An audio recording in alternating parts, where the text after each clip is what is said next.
श्रीमते रामानुजाय नमः। श्रीमते रामानुजाय नमः। यो नित्यमच्युतपदाम्बुजयुग्मरुक्मव्यामोहतस्तदितराणि तृणाय मेने। अस्मद्गुरोर्भगवतोऽस्य दयैकसिन्धोः Sri Shankaracharya, the founder of the Advaita sect, Sri Madhvacharya, the founder of the Dvaita sect, and Sri Ramanujacharya, the founder of the Vishishta Dvaita sect, are among the greatest seers of India. They appeared at a time when, with the dominance of non-Vedic religions, the Sanatana Dharma began to decline. All three supreme lights were incarnations of the divine. Adi Shankara was an element of Lord Parameshwara made manifest. Sri Madhvacharya had three incarnations: as Anjaneya in Treta Yuga, as Bhimasena in Dwapara Yuga, and as Madhvacharya in Kali Yuga. Sri Ramanujacharya had four incarnations: as Adishesha in Krita Yuga, as Lakshmana in Treta Yuga, as Balarama in Dwapara Yuga, and as Sri Ramanuja in Kali Yuga. Sri Perambadur, at a distance of 40 kilometers from Chennai, was sanctified by the birth of Sri Ramanuja. His father was Keshava Somayaji, an ornament to the dynasty of Harita. He was far famed as the master of all scriptures, as one devoted to Satya and Dharma, as the best of Bhagavatas, and as one who had performed all religious sacrifices and was a Sarvakritu. Kantimati was his wife. For a long time the couple had no children. One day, when there was a lunar eclipse, husband and wife bathed in the sea and then went for a darshan of Lord Parthasarathi. There they stood and prayed devotedly to the Lord to bless them with a son. Somayaji also performed the Putra Kameshti Yaga to please Lord Hari. Providence responded to the prayer of the devout couple. A son was born to them on Thursday, the 5th day of the Shuddha fortnight of the month of Chaitra of the year Pingala, corresponding to the year 1017 of the Christian era. This child has been praised as Lord Adishesha himself. It has also been said that Sri Ramanuja is the incarnation of the 5 weapons of God. Somayaji and his wife were ecstatic at the sight of the infant, lustrous like the rising sun, Ilai Perumal or Lakshmana. The child grew up to become the celebrated Sri Ramanujacharya. Dyutimati was the younger sister of Kantimati. Her husband was Kamalanayana Bhatta. Their son was Govinda Bhatta. It was believed that an element of Garuda dwelt in Govinda Bhatta. Radiant like the Ashwini deities, Ramanuja and Govinda Bhatta grew up together. Sri Shaila Purna, Kantimati's brother, endowed Ramanuja with his own deep knowledge. The boy's powers of comprehension were extraordinary. By the time he completed 16 years, he was proficient in the Vedas and a master of 14 branches of knowledge. Somayaji found a worthy bride for his son. Rakshambal became the wife of Ramanuja. She was also called Tanjamambal.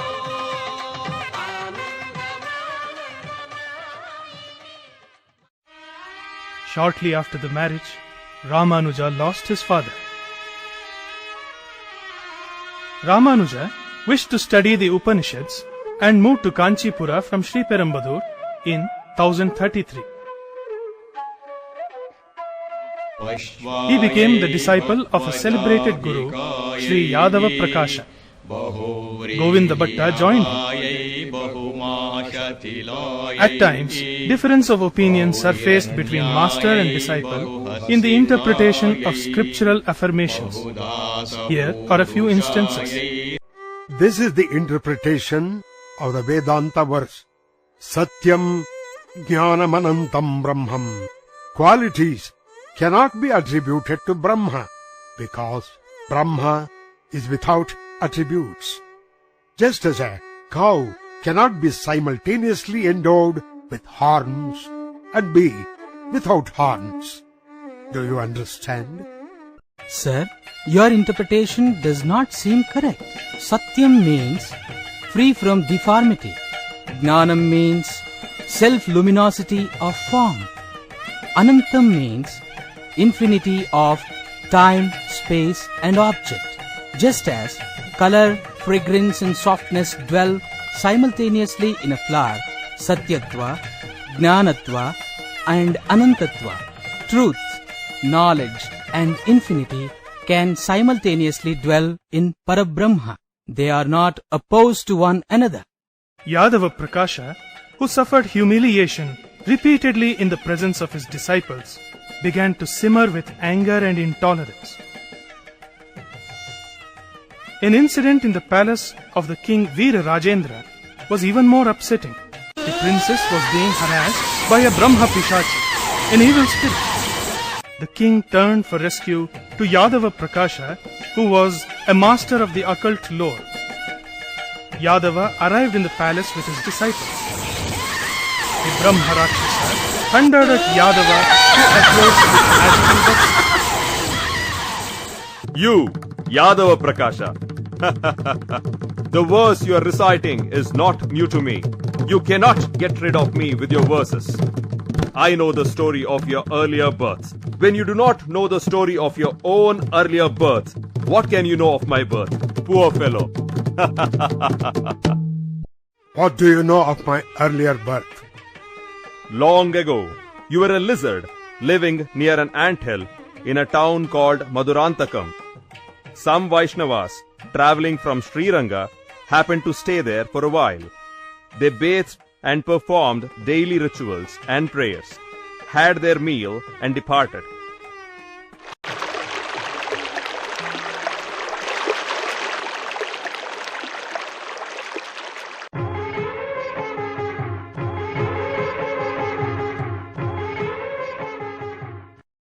They had thrown the leftovers there and also spilt some sacred water. You consumed the leftovers and drank the holy water, and so you attained this noble birth. Let that be. What about your earlier birth?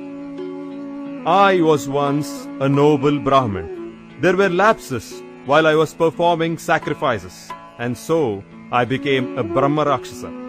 You boasted that the sacred verses I uttered could not subdue you. Then, who can overcome you?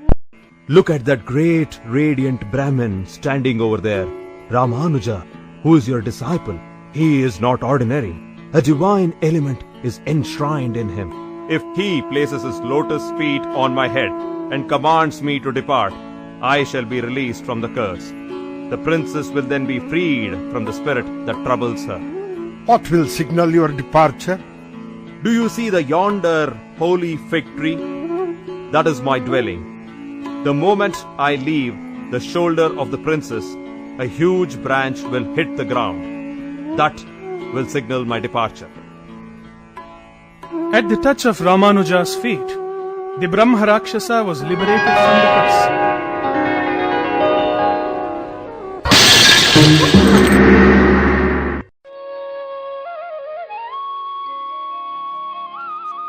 The princess, now freed from the clutches of the spirit, shone like Rohini liberated from an eclipse. The king bowed and touched the feet of Ramanuja. Ramanuja's reputation spread and crossed the borders of the kingdom. And so did the envy of Yadava. He did not hesitate, even to kill his disciple. He consulted a close disciple. How can I bear the disgrace which the Brahma Rakshasa inflicted in the presence of the king and Ramanuja? It looks as if Ramanuja has been born as the son of Keshava Somayaji only to refute the Advaita of faith. He is the sworn enemy of Advaita. He must be destroyed, no matter how. May I make a suggestion, Master? Yes, what is it? Let us make Ramanuja believe that he who bathes in Prayaga in the month of Magha will attain salvation, and then take him to Kashi. Let us drown him at Manikarnika Ghat. When he is bathing, he attains salvation, and you will not be guilty of any sin. Ah, excellent suggestion. But we must ensure that this will remain a secret. The pilgrimage to Kashi began. As they were traveling in the Vindhya forest, they had to cross a river. Govinda Bhatta let everyone walk ahead, managed to stay behind, and conferred with Ramanuja in whispers. He told his brother of Yadava's treachery and advised him to return to Kanchi. Shocked, Ramanuja stayed back. Govinda Bhatta joined the other pilgrims, announced that probably his elder brother had fallen a prey to wild animals, and pretended profuse grief. Yadava Prakasha breathed a sigh of relief. As Yadava and his disciples were bathing in the Ganga in the month of Magha, a Shivalinga floated to where Govinda Bhatta was. You are indeed blessed, for Lord Vishwanatha has showered his grace on you, said Yadava, and blessed Govinda Bhatta.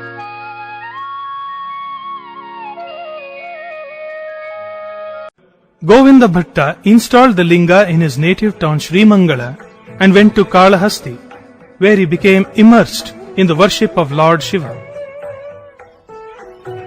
Ramanuja, who survived the machinations of Yadava Prakasha, entered a dense forest. Tired and not knowing which way to run, he sat under the shade of a tree and began to pray.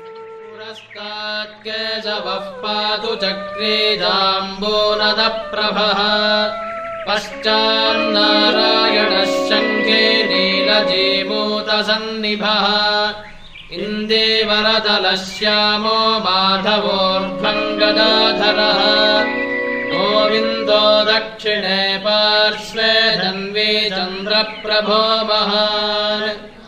Kanchi Varadaraja Swami, ever at the command of his devotees, appeared. The Lord and his consort Sridevi were in the disguise of a hunter couple. Who are you, my friend? Where are you going in this perilous forest with a young woman? Great Brahmin, we are born hunters, and the forest holds no terror for us.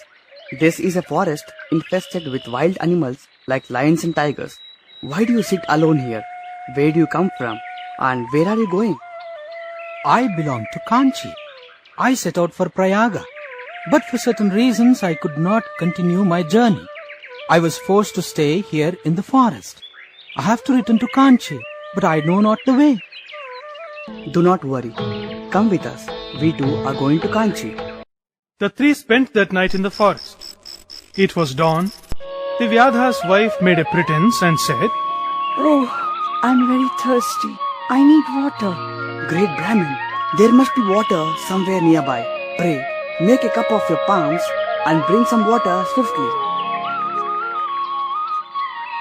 Ramanuja went in search of water. By the time he returned, the couple had vanished. Ramanuja heard the auspicious ringing of the temple bells in the serene dawn.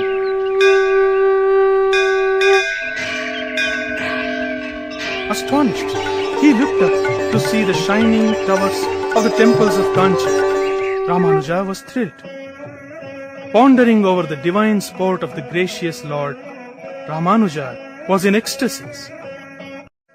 Thereafter, he used to meditate on the Lord in the sacred company of Kanchi Purna, who was a disciple of Yamunacharya. Ramanuja would go into a reverie. After some days, Yadava Prakasha completed his pilgrimage to Kashi and returned to Kanchi with his disciples. He was taken aback to see Ramanuja there. Ramanuja offered obeisance to his guru and explained that he had lost his way in the forest. He continued his tutelage under Yadava Prakasha. In the meanwhile, Yamunacharya learnt about the miraculous episode and decided that only Ramanuja was worthy of succeeding him and adorning the Guru Pitha. he went to Kanchi with some disciples in order to meet him. Arriving at the Varadaraja temple, he met Kanchi Purna and made enquiries about Ramanuja. Kanchi Purna pointed out Ramanuja, who shone like the morning sun. Yamunacharya was thrilled at the amazing luster of Ramanuja. He blessed Ramanuja that he may attain perfection and spread Sri Vaishnavism far and wide.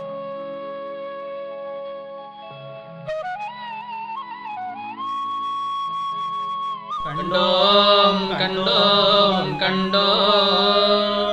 Kannekiriyanak kando Tondirellirum vari Todudu ninnartham Vandar Dannan Dudayar Madhavan Bhudangal Manmel Pandan Padi Nadi Parandadiriginranave.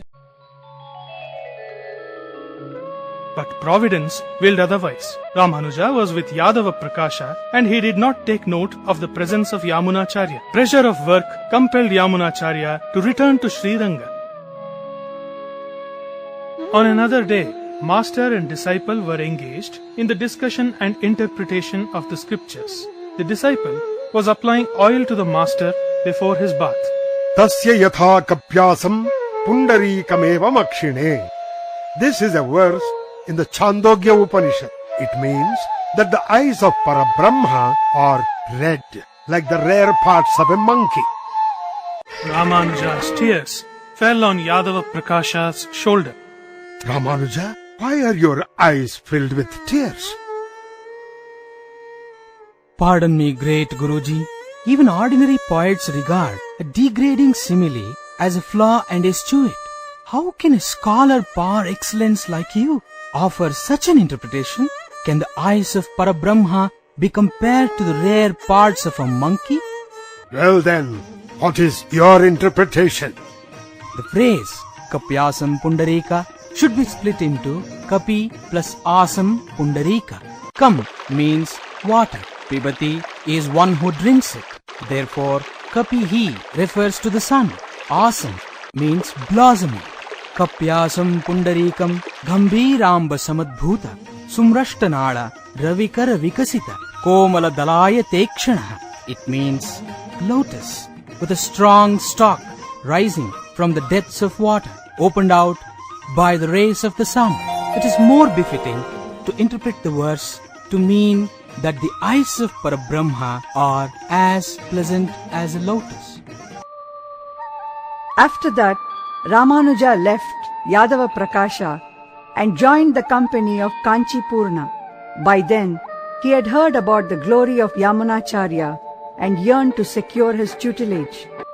Ramanuja learned that Yamunacharya, who was in Sriranga, was counting his days and his mind was in turmoil. He yearned to see him. Yamunacharya too was impatient to send for him and invite him to accept the grand mission of spreading the Sri Vaishnavism philosophy. He asked his close disciple Mahapurna to hasten and bring Ramanuja. Mahapurna raced to Kanchi. He learned that Ramanuja went every day to the Shalai Kinnar well to collect water for Lord Varadaraja Swami's holy ritual bath. He waited for Ramanuja near the well at that hour. As soon as Ramanuja arrived, Mahapurna began to recite the 11th sacred verse from the Stotra Ratna composed by Yamunacharya. Swabhavika navadhika tishaye shitratvam Narayanatvaina vrashyati vaidikaskaha Brahma Shiva Shatamakha Paramasvaraditi Ete Vigasya Mahimarnava Viprushaste. The verse means the Brahma, Rudra, Indra and others are mere drops in the ocean of Parabrahma. Ramanuja was thrilled as he listened. He went up to Mahapurna and requested him to enable him to see the sage who had composed the verse. Mahapurna conveyed to him Yamunacharya's desire and took him to Sriranga. But God willed otherwise. By the time the two reached Sriranga, Yamunacharya had attained salvation. Ramanuja was heartbroken. Ramanuja wished to offer his obeisance to the mortal remains of the great master. When he approached the body, he was surprised to see that the 3 fingers of the right hand were bent. He questioned the disciples. Revered sirs, was the Acharya born with bent fingers? Or did this happen now? They were all right, but now they are bent. But why? We do not know. Were any of his desires unfulfilled? When he was alive, he used to refer again and again to 3 desires he cherished. They were: first, for the good of the world. Commentaries on the Brahma Sutras should be so written so as to uphold Vishishtadvaita. Second, intense affection for Nammalvar should be aroused and commentaries on the Prabandhas should be written. Third, the great authors of Puranas, Vyasa and Parashara, should be remembered with gratitude. For a few moments, Ramanuja turned inward. He comprehended the desires of Yamunacharya and made up his mind that they should be fulfilled. I will collect all the truths announced by the great Acharyas of yore, and for the benefit of the world, I shall write Sri Bhashya, sacred commentary for the Brahma Sutras. When Ramanuja made this announcement, one of the fingers regained its natural position. I will propagate the Sri Vaishnava religion, endow the ignorant masses with the Pancha Samskara, the 5 purifications. I will make them proficient in the Dravida Veda, the Divya Prabandha, make them accept Nivritti Marga, or the path of involvement, and make them devotees of the Lord. And I shall ever remain their well-wisher. The second finger straightened. Sage Parashara composed Vishnu Purana to explain Jiveshwara. As a symbol of our gratitude to the sage, I shall bestow on a worthy Sri Vaishnava the name of Parashara. Ramanuja respectfully offered this verse to Yamunacharya. The third finger of the gratified Yamunacharya uncurled. The assembled people, in one voice, enthusiastically hailed Ramanuja as a Mahatma, the great soul. Ramanuja offered his respects to the mortal remains of the Alavandar.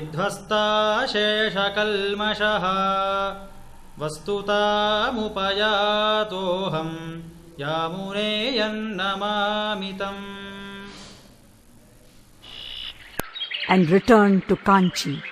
Rakshamba, the wife of Ramanuja, was a prisoner of tradition, and she could not comprehend Ramanuja's magnanimity and his overflowing compassion. And so, differences appeared between husband and wife at times and left both unhappy. Here is one such episode. Rakshambal, I have invited to dinner today a supreme devotee and my guru, Kanchi Purna. Prepare delicacies which will please him. What are you saying? Can a non-Brahmin have food in the house of a noble Brahmin? What will our neighbors think? Kanchi Purna's devotion to the Lord is boundless.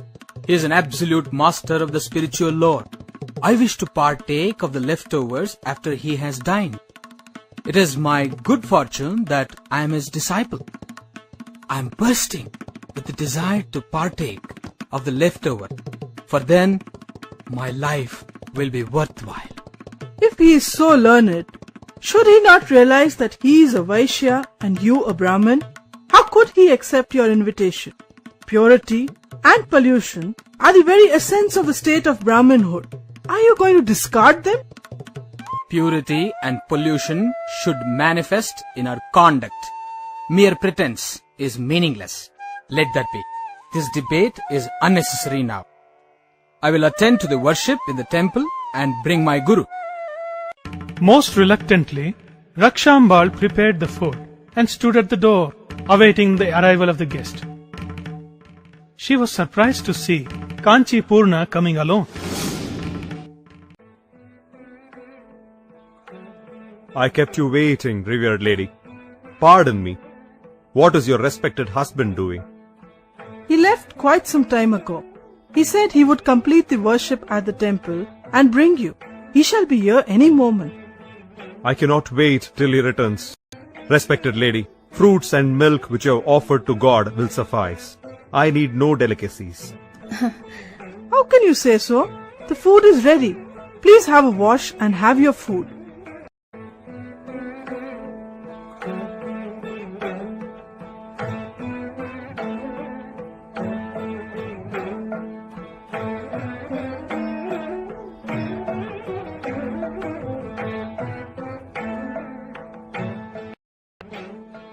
Owing to Rakshambal's persuasion, Kanchi Purna ate his meal.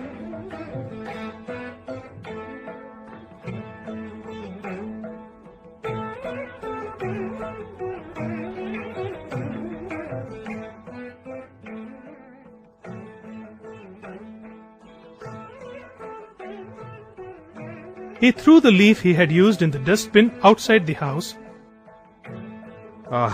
It was a very tasty meal. The Lord is pleased. Kanchi Purna departed. Rakshambal threw away the remaining food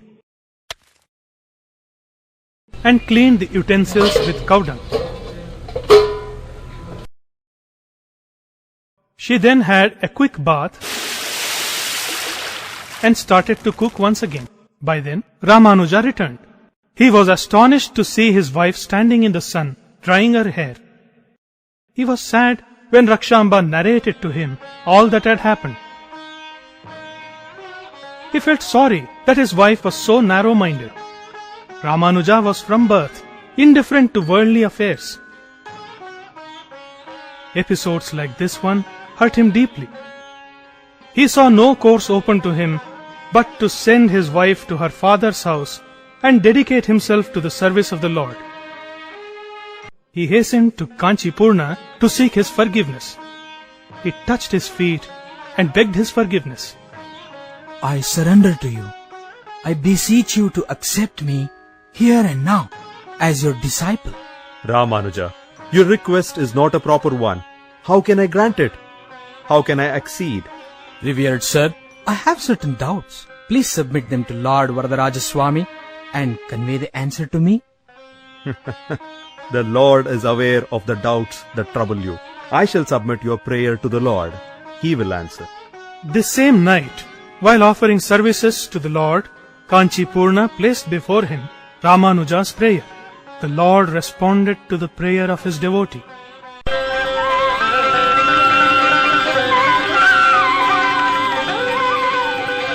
I am Parabrahma, the cause of creation. The difference between the Jivi and the Lord is proven. Trust is the right path for those who seek salvation.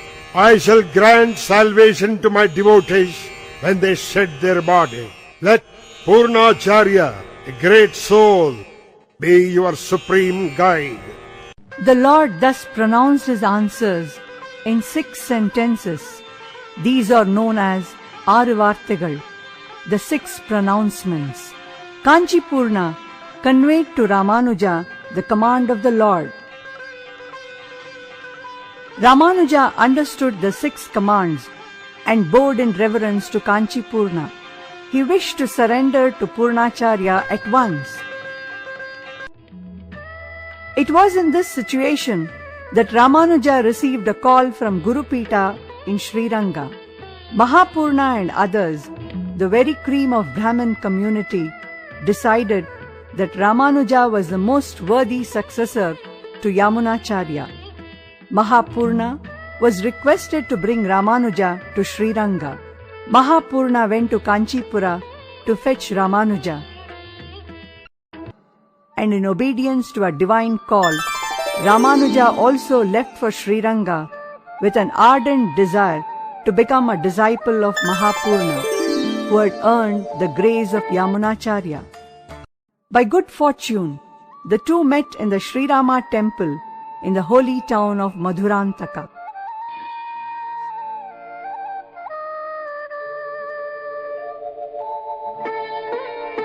Ramanuja prostrated before Mahapurna and pleaded with him to accept him as his disciple. We can go to Kanchipura and celebrate this happy event, can't we? Great, sir. You know quite well that Providence deprived me the privilege of meeting Yamunacharya. What certainty is there that I shall be alive tomorrow? If my soul is to find the right path, you should be pleased to accept me as a disciple and confer the Panchasamskaras on me here and now. God's will be done. Under the supervision of Mahapurna, preparations were made to confer the Panchasamskaras on Ramanuja. In the presence of Sri Rama, the sacred Agni was installed. The sacrifices, Purusha Sukta Homa, Charu Homa and Ajaya Homa were all performed with the Mula Mantra. The Sudarshana Chakra and the Panchajanya were ritualistically worshipped.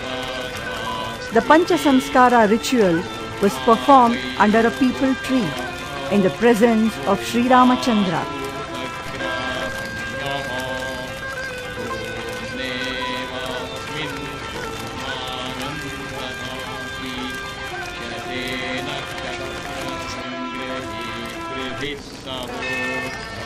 Mahapurna imprinted the Shankha and the Chakra on the arms of Ramanuja. The all-rescuing 8 syllables mantra, the Dvaya mantra, the Charma Shloka and the Dasama were repeated. Ramanuja was crowned in the empire of the servants of Sri Hari. When Purnacharya went on to bless Ramanuja,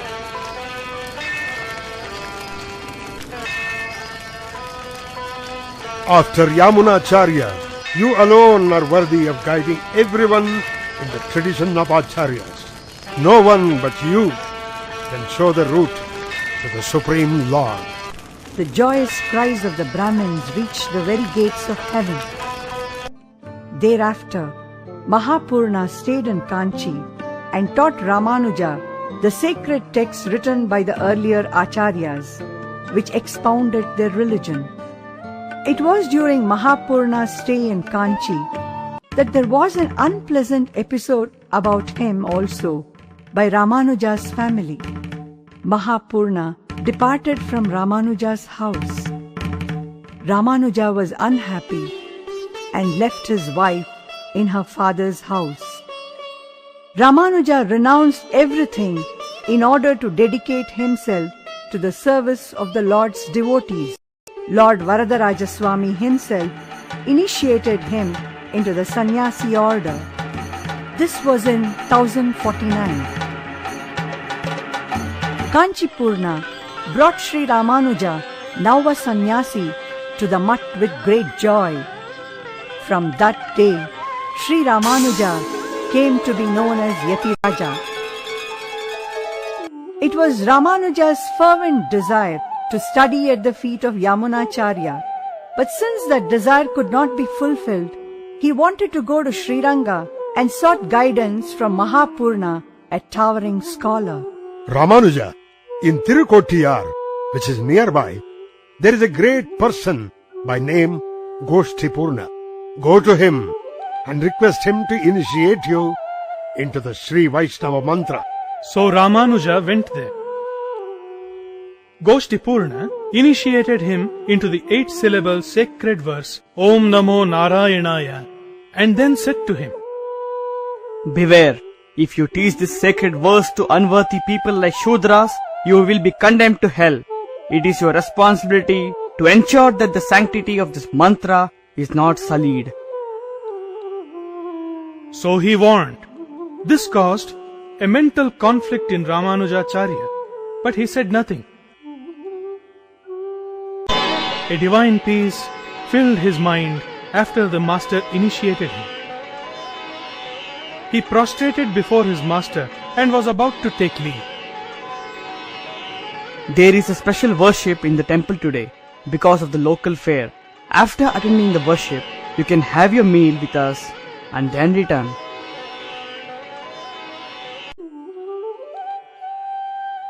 Ramanujacharya said, I bow to your will, and turned towards the temple. There were milling crowds around the temple. They were elbowing their way into the temple. They stood outside and yearned to have a glimpse of the deity.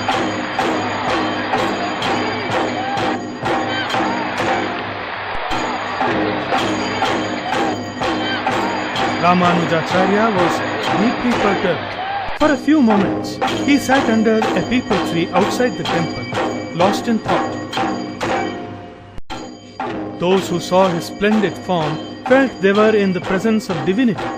A thought took concrete shape in his mind, and he formed the noble resolve to teach these humble men and women the sacred verse he had received. He climbed up the tower. In a loud and clear voice, he taught the sacred verse to one and all. In simple and clear words, he brought out the inner meaning of the verse. The gathering repeated the verse thrice. Om Namo Narayanaya. And the very air was thrilled. The atmosphere was charged, and holiness pervaded. A disciple carried to Goshtipurna a report of all that had happened. Did I not warn you that he who teaches the verse to an unworthy person will be doomed to hell? And yet you disobeyed me. Have you not proved a traitor to a guru? Forgive me, great sire, by transgressing your command. Only I go to hell, but thousands will be happy and have peace of mind. It was this thought that emboldened me to teach them the verse. I beg of you, please forgive me. Ramanuja's magnanimity moved Goshtipurna deeply. He praised him as a noble person and embraced him. Since then, the Lord Sri Ranganatha Swami himself has named this Emberumanar Darshanam and blessed it. Sarvadesha Svavyahata Parakrama Ramanujarya Divyagya Vardhadam Abhivardhadam Ramanujarya Divyagya Prativasara Digantavvyapini bhuyat sahi lokahitaishini. By now, it became clear to Yadava Prakasha that the hunter couple who rescued Ramanujacharya were none other than Lakshmi Devi and Narayana, and that Ramanujacharya was a divine incarnation. So nursing hostility would spell total ruin to himself. His mother's words, Following Sri Ramanujacharya's religion will bring you prosperity. These words now echoed and re-echoed in his ears. He went to his mother and unburdened his troubled soul. Mother, I am a sannyasi of the Advaita faith. I have given up the tuft of hair on the head and the sacred thread. Now, if I have to become a Tridanda sannyasi, I have to perform atonement by going round the world. That is beyond me in this advanced age. What am I to do? Why should this trouble you so much? Go round Ramanuja once and bow to him with reverence. That will be as good as going round the world.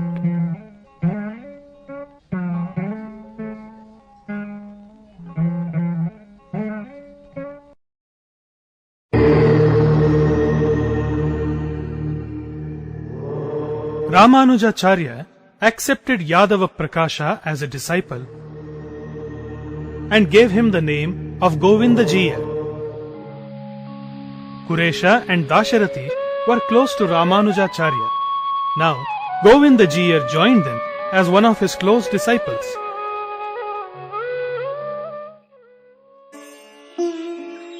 Ramanujacharya now wished to bring his brother Govinda Bhatta, a devotee of Shiva, into the Sri Vaishnava faith. He entrusted this important mission to Sri Shaila Purna. Sri Shaila came to Kalahasti and enabled Govinda Bhatta to have a vision of the essence of Sri Vaishnava teaching. He took him to Venkatachala and after the Pancha Samskaras made him into the Ardha Panchajnana.